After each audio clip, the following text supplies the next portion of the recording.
Hi friends, welcome to time pass channel. இன்றைக்கி நான் சபைக்கு கீரை எடுத்திருக்கேன். அதை செய்கிறதுக்கு முதல்ல ஒரு பேன் எடுத்துக்கோங்க. பேனில் 3 ஸ்பூன் ஆயில் ஊற்றிக்கோங்க. ஆயில் நல்லா காஞ்சதும் அதில் கடுகு சேர்த்துக்கோங்க. கடுகு நல்லா பொரிஞ்சதும் நான் ஒரு 3 காஞ்ச மிளகாய் எடுத்திருக்கேன். சேர்த்துட்டு நல்லா வதக்கிட்டு அதுக்கப்புறமா ஒரு கேரட், கொஞ்சமாக தேங்காய் துருவனது சேர்த்து நல்லா வதக்கிக்கோங்க. வதக்கிட்ட அப்புறம் இந்த சபைக்கு கீரையை நான் பொடி பொடியாக நறுக்கி வச்சுருக்கேன். அதையும் அது கூட சேர்த்துட்டு தேவையான அளவு உப்பு சேர்த்துட்டு நல்லா கிளறிட்டு மூடி போட்டு ஒரு 15 நிமிஷம் வேக வைங்க.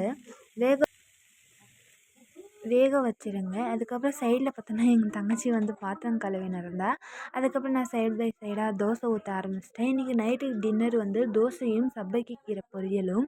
ஆனால் சப்பைக்கு கீரை தோசையோட சப்பாத்திக்கு நல்ல காம்பினேஷன். சப்பாத்தி, ஒயிட் ரைஸ்க்கும் செம்மையாக இருக்கும். வாரத்துக்கு ஒரு வாட்டி இந்தமாரி கீரை எடுத்துக்கோங்க, உடம்புக்கு ரொம்ப நல்லது. அது 15 நிமிஷம் கழித்து மூடி திறந்துட்டு நல்லா கிளறிங்கன்னா நல்ல மணமாக இருக்கும். இந்த சப்பைக்கு கீரைக்கு தமிழில் யாருக்காவது பேர் தெரிஞ்சால் கமெண்ட் பண்ணுங்கள்.